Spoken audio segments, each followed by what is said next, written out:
सर्वत्र गोविन्दनाम संकीर्तनं गोविन्द गोविन्द। नारायण अखिल गुरो भगवन्नमस्ते। नमस्ते। दशकं 23 दक्षचरितं चित्रकेतु उपाख्यानं च। प्राचेतसस्तु भगवन् प्राचेतसस्तु भगवन् अपरो हि दक्षः अपरोऽपि दक्षः प्राचेतसस्तु भगवन् प्राचेतसस्तु भगवन् अपरो हि दक्षः अपरोऽपि दक्षः त्वत्सेवनं व्यधितसर्ग त्वत्सेवनं व्यतितसर्ग विवृद्धिकामः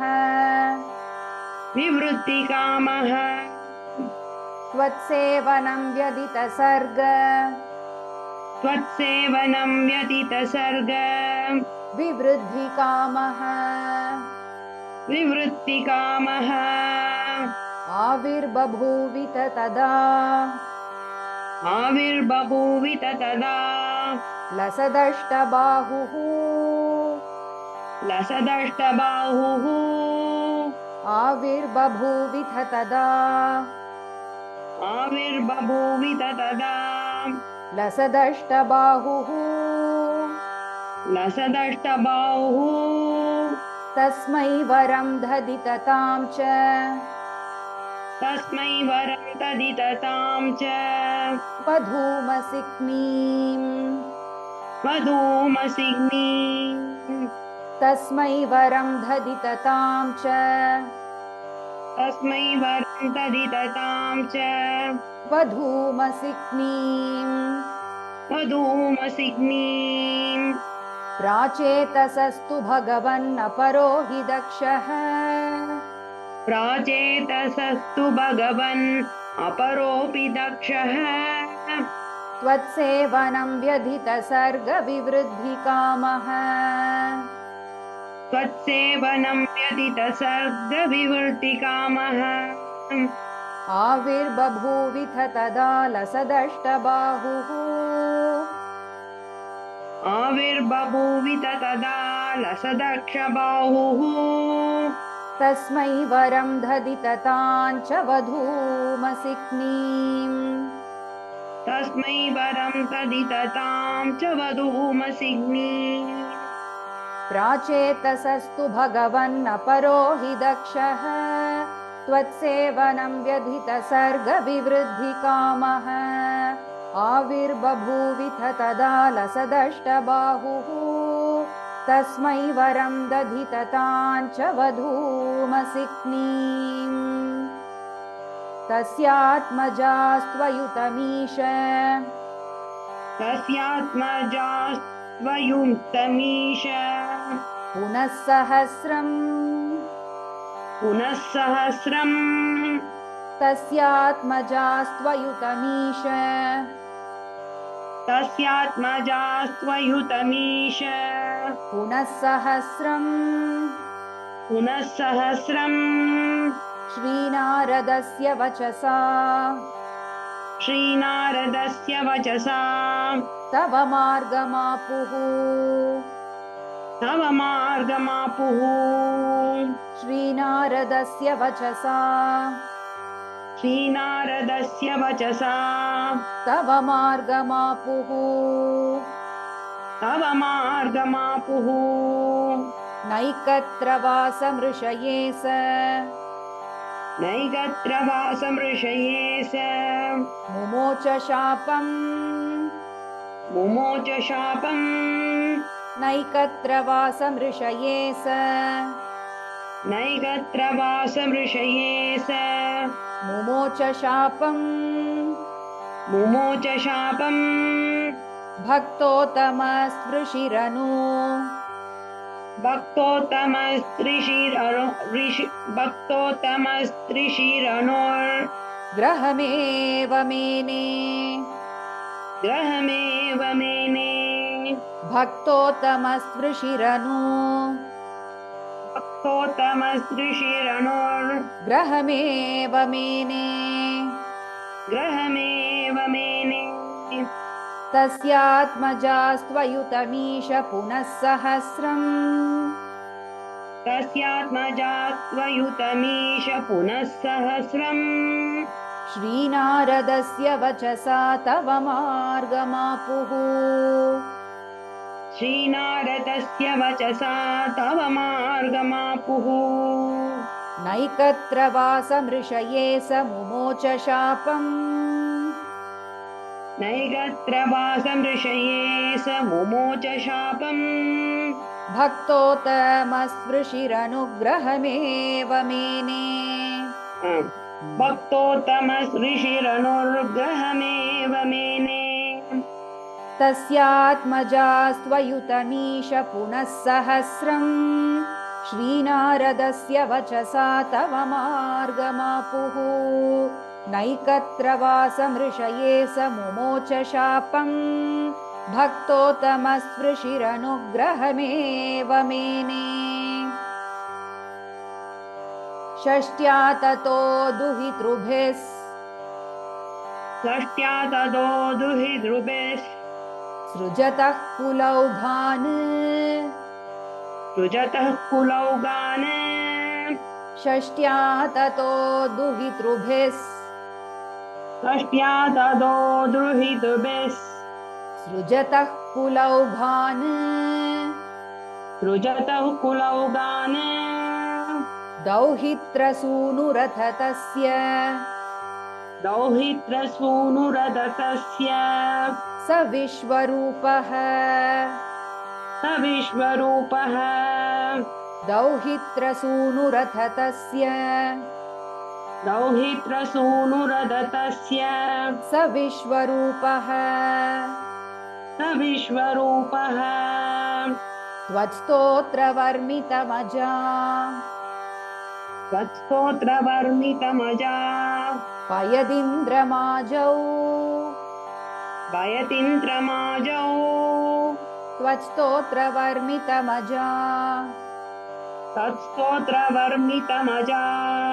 पयदिन्द्रमाजौ वयतीन्द्रमाजौ देवत्वदीयमहिमा देवत्वदीयमहिमा खलु सर्वजैत्रः खलु सर्वजैत्रः देवत्वदीयमहिमा देवत्वदीयमहिमा खलु सर्वजैत्रः खलु सर्वजैत्रः षष्ट्या ततो दुहितृभिः सृजतः कुलौघान् षष्ट्या ततो दुहितृभिर्सृजतः कुलौघान् दौहित्रसूनुरथ तस्य स विश्वरूपः दौहित्रसूनुरदतस्य स विश्वरूपः त्वत्स्तोत्रवर्मितमजापयदिन्द्रमाजौ त्वत्स्तोत्रवर्णितमजा भयतीन्द्रमाजौ देवत्वदीयमहिमा खलु सर्वजैत्रः देवत्वदीयमहिमा खलु सर्वजैत्रः षष्ट्या ततो दुहितृभिः सृजतः कुलौघान् दौहित्रसूनुरथ तस्य स विश्वरूपः त्वत्स्तोत्रवर्मितमजापयदिन्द्रमाजौ देवत्वदीयमहिमा खलु सर्वजैत्रः प्राक्षूरसेन विषये प्राक्सूरसेन विषये किल चित्रकेतुः किल चित्रकेतुः प्राक्षूरसेन विषये प्राक्षूरसेन विषये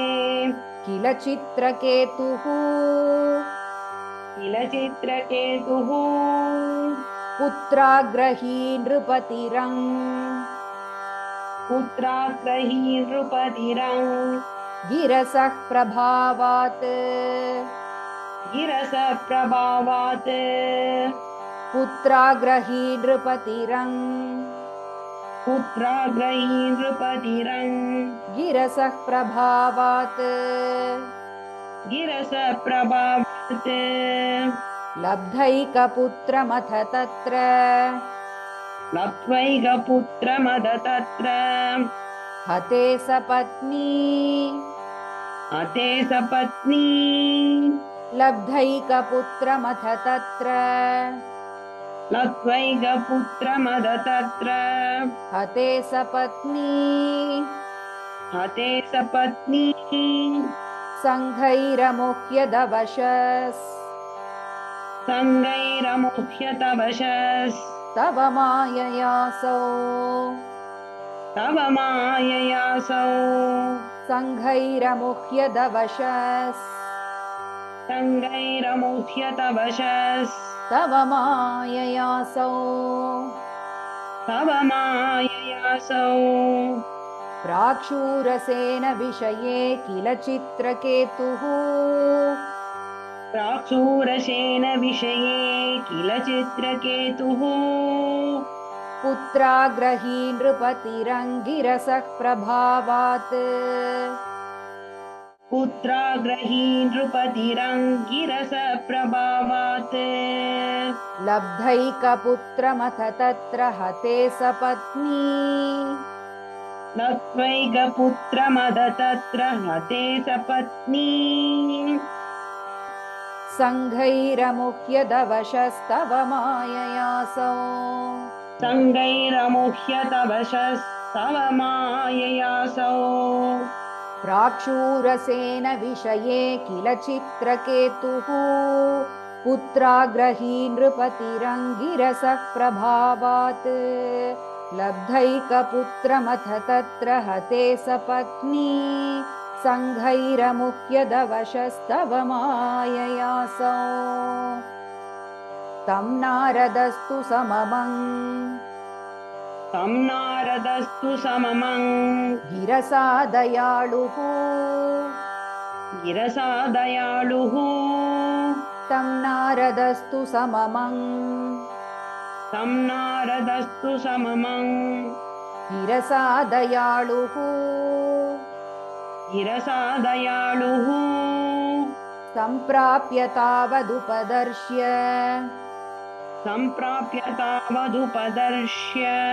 सुतस्य जीवम् सम्प्राप्य तावदुपदर्श्य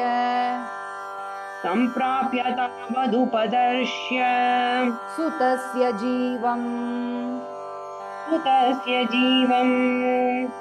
कस्यास्मि पुत्र इति तस्य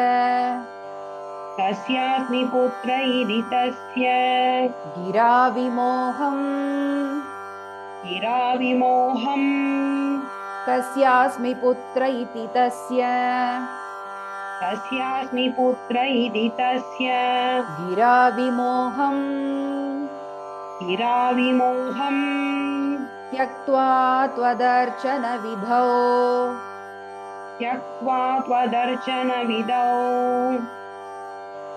नृपतिं न्ययुङ्क्त त्यक्त्वा त्वदर्चनविधौ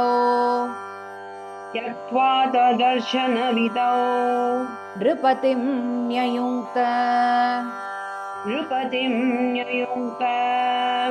तं नारदस्तु सममं गिरसा दयाळुः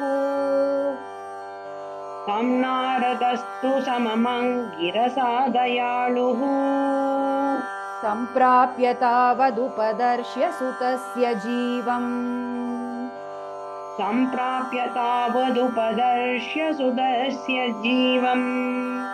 कस्यास्मि पुत्र इति तस्य गिरा विमोहम्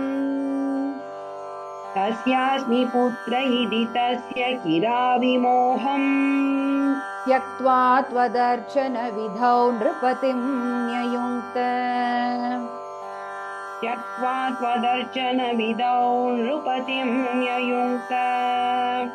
तं नारदस्तु सममं गिरसा दयाळुः सम्प्राप्य तावदुपदर्श्य सुतस्य जीवम् कस्यास्मि पुत्र इति तस्य गिरा विमोहम् त्यक्त्वा त्वदर्चन विधौ नृपतिं न्ययुङ्क्त स्तोत्रं च मन्त्रमपि नारद स्तोत्रं च मन्त्रमपि नारद तोथ लब्ध्वा तोदलब्ध्वा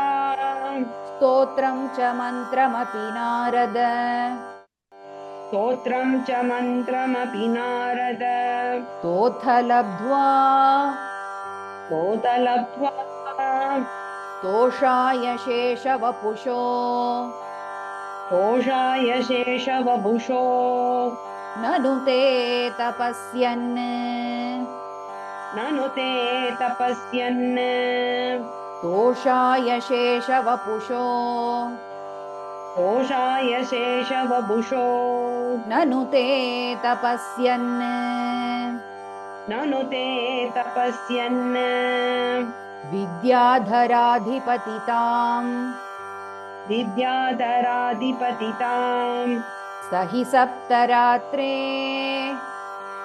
स हि सप्तरात्रे विद्याधराधिपतिताम् विद्याधराधिपतिताम् स हि सप्तरात्रे स हि सप्तरात्रे लब्ध्वाप्यकुण्ठमतिरन् लब्ध्वाभ्यकुण्डमदिरन् वभजद्भवन्तम् वभजद्भवन्तम् लब्ध्वाप्यकुण्ठमतिरन् लब्ध्वाभ्यकुण्डमदिरन् वभजद्भवन्तम्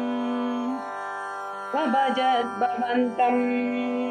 स्तोत्रं च मन्त्रमपि नारद तोथ लब्ध्वा स्तोत्रं च मन्त्रमपि नारद तोतलब्ध्वा तोषाय शेषवपुषो ननु ते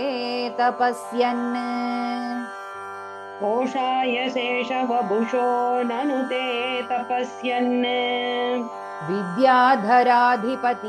स हि सप्तरात्रे विद्याधराधिपतितां स हि सप्तरात्रे लब्ध्वाप्यकुण्ठमतिरन्वभजद्भवन्तम् लब्ध्वाभ्यकुण्डमदिरन् वभजद्भवन्तम् स्तोत्रं च मन्त्रमपि नारद तोथ लब्ध्वा तोषाय शेषवपुषो ननु ते तपस्यन् विद्याधराधिपतितां स हि सप्तरात्रे लब्ध्वाप्यकुण्ठमतिरन्वभजद्भवन्तम् तस्मै मृणालधवलेन तस्मै मृणालधवलेन सहस्रशीर्ष्णा सहस्रशीर्ष्णा तस्मै मृणालधवलेन तस्मै मृणालधवलेन सहस्रशीर्ष्णा सहस्रशीर्ष्णा रूपेण बद्धनुति सिद्ध रूपेण पत्तनुदिसिद्ध गणावृतेन गणावृतेन रूपेण बद्धनुति सिद्ध रूपेण पत्तनुदिसिद्ध गणावृतेन गणावृतेन प्रादुर्भवन्न चिरतो प्रातुर्भवन्न चिरतो नुतिभिः प्रसन्नो हृदिभिः प्रसन्नो प्रादुर्भवन्न चिरतो प्रातुर्भवन्न चिरतो नुतिभिः प्रसन्नो हृदिभिः प्रसन्नो दत्त्वात्मतत्त्वमनुगृह्य तत्त्वात्मतत्त्वमनुगृह्य तिरोदधाथ तिरोददात दत्त्वात्मतत्त्वमनुगृह्य तत्त्वात्मतत्त्वमनुगृह्य तिरोदधाथ तिरोददाथ तस्मै मृणालधवलेन सहस्रशीर्ष्णा तस्मै मृणालधवलेन सहस्रशीर्ष्णा रूपेण बद्धनुति सिद्धगणावृतेन रूपेण पत्तनुदिसिद्धगणावृतेन प्रादुर्भवन्न चिरतो नुतिभिः प्रसन्नो प्रातुर्भवन्न चिरतो नुतिभिः प्रसन्नो दत्त्वात्मतत्त्वमनुगृह्य तिरोदधाथ तत्त्वात्मतत्त्वमनुगृह्य तिरोददात तस्मै मृणालधवलेन सहस्रशीर्ष्णा रूपेण बद्धनुति सिद्धगणावृतेन प्रादुर्भवन्न चिरतो नुतिभिः प्रसन्नो दत्त्वात्मतत्त्वमनुगृह्य तिरोदधाथ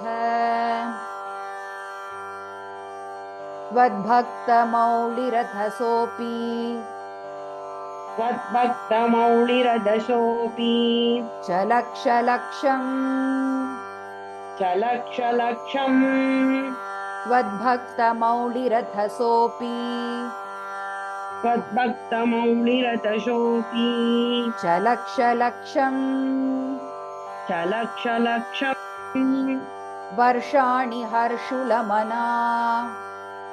वर्षाणि हर्षुलमना भुवनेषु कामम् भुवनेषु कामम् वर्षाणि हर्षुलमना वर्षाणि हर्षुलमना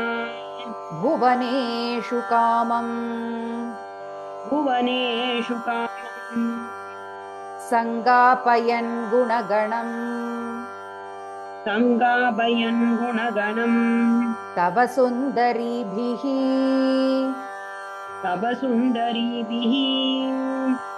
सङ्गापयन् गुणगणम्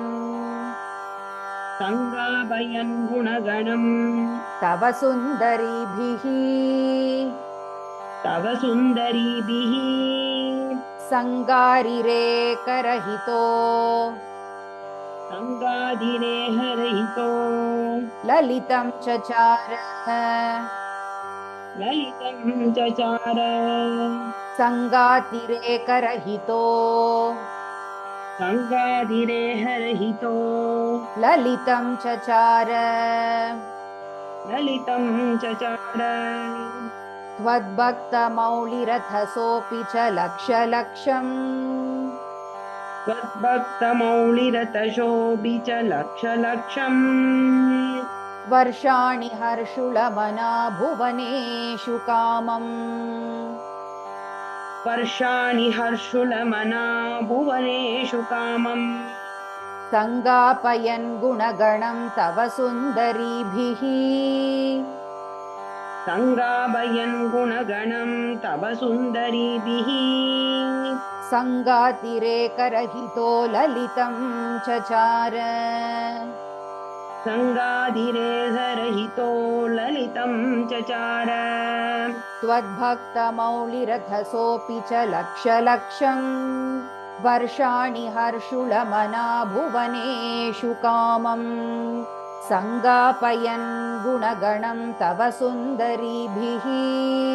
सङ्गातिरेकरहितो ललितं चचार अत्यन्तसङ्गविलयाय अत्यन्तसङ्गविलयाय भवत्प्रणुन्नो भवत्प्रणुन्नो अत्यन्तसङ्गविलयाय अत्यन्तसङ्गविलयाय भवत्प्रणुन्नो भवत्प्रणुन्नो नूनं सरूप्य गिरिमाप्य नूनं सरूप्य गिरिमाप्य महत्समाजे महत्समाजे नूनं सरूप्य गिरिमाप्य नूनं सरूप्य गिरिमाप्य महत्समाजे महत्समाजे जे निःशङ्कमङ्ककृतवल्लभ निःशङ्गमङ्गकृतवल्लभ मङ्गजारिम् मङ्गजारिम् निःशङ्कमङ्ककृतवल्लभ निःशङ्गमङ्गकृतवल्लभ मङ्गजारिम् मङ्गजारिम् तं शङ्करं परिहसन् तं शङ्करं परिहसन् नुमयाभिषेपे उमयाभिषेपे तं शङ्करं परिहसन् तं शङ्करं परिहसन् उमयाभिषेपे उमयाभिषेपे अत्यन्तसङ्गविलयाय भवत्प्रणुन्नो अत्यन्तसङ्गविलयाय भवत्प्रणुन्नो नूनं सरूप्य गिरिमाप्यमहत्समाजे नूनं सरूप्य गिरिमाप्यमहत्समाजे निःशङ्कमङ्ककृतवल्लभमङ्गजारिम् निःशङ्गमङ्गकृतवल्लभमङ्गजारिम् तं शङ्करं परिहसन्नुमयाभिषेपे तं शङ्करं परिहसन् उमयाभिषेपे अत्यन्तसङ्गविलयाय भवत्प्रणुन्नो नूनं सरूप्य गिरिमाप्यमहत्समाजे निःशङ्कमङ्ककृतवल्लभमङ्गजारिम् तं शङ्करं परिहसन्नुमयाभिषेपे निःसम्भ्रमस्त्वयमया निःसम्भ्रमस्त्वयमया चितशापमोक्षो चितशापमोक्षो निःसम्भ्रमस्त्वयमया निःसम्भ्रमस्त्वयमया चितशापमोक्षो चितशापमोक्षो वृत्रासुरत्वमुपगम्य वृत्रासुरत्वमुपगम्य सुरेन्द्रयोधी सुरेन्द्रयोधी वृत्रासुरत्वमुपगम्य वृत्रासुरत्वमुपगम्य सुरेन्द्रयोधी सुरेन्द्रयोधी भक्त्यात्मतत्त्वकथनैः भक्त्यात्मतत्त्वगदनैः समरे विचित्रम् समरे विचित्रम् भक्त्यात्मतत्त्वकथनैः भक्त्यात्मतत्त्वगदनैः समरे विचित्रम् समरे विचित्रम्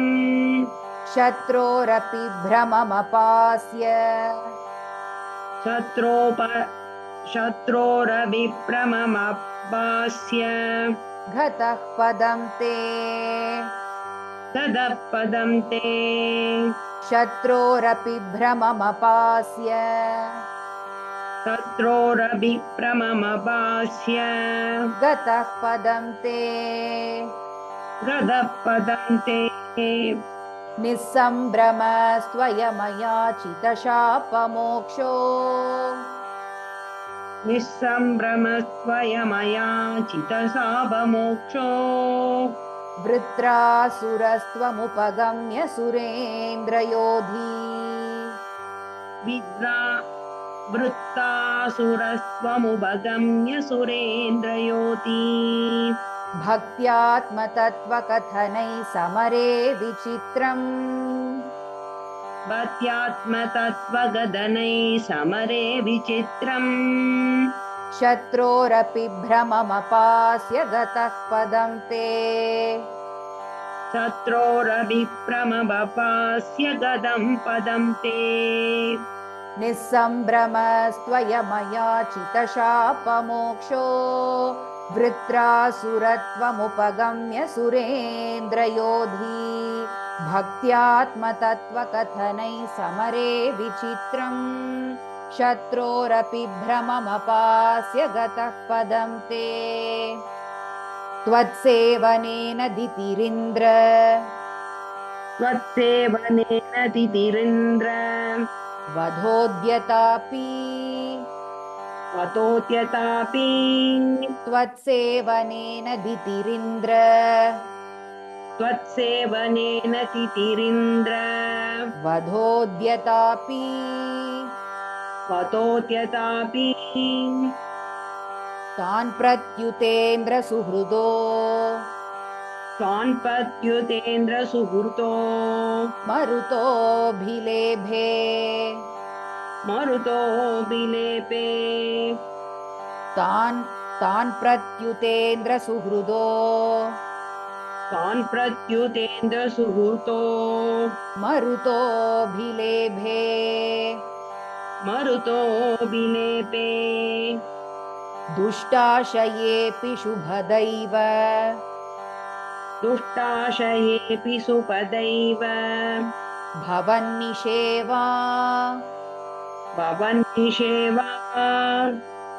दुष्टाशयेऽपि शुभदैव दुष्टाशयेऽपि सुपदैव भवन्निषेवा भवन्निषेवा तत्तादृशस्त्वमवमाम् तत्रादृशस्त्वमव माम् पवनालयेश पवनालयेश तत्तादृशस्त्वमवमाम् तत्तादृशस्त्वमव माम् पवनालयेश पवनालयेश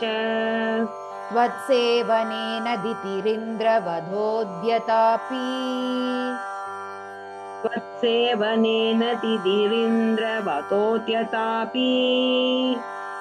तान् प्रत्युतेन्द्र सुहृदो मरुतोऽभिलेभे तान् प्रत्युतेन्द्र सुहृतो मरुतो विलेपे दुष्टाशयेऽपि शुभदैव भवन्निषेवा दुष्टाशयेऽपि शुभदैव दुष्टाशयेऽपि शुभदैव भवन्निषेवा तत्तादृशस्त्वमवमां पवनालयेश तत्तादृशस्त्वमव मां पवनालयेश त्वत्सेवनेन दितिरिन्द्रवधोद्यतापि तान् प्रत्युतेन्द्र सुहृदो मरुतोऽभिलेभे दुष्टाशयेऽपि शुभदैव भवन्निषेवा तत्तादृशस्त्वमवमां पवनालयेश सर्वत्र गोविन्दनाम संकीर्तनं गोविन्द गोविन्द श्री गुरुवायूरप्पा चरणं नारायण नारायण नारायण नारायण नारायण नारायण नारायण नारायण नारायण नारायण नारायण नारायण नारायण नारायण नारायण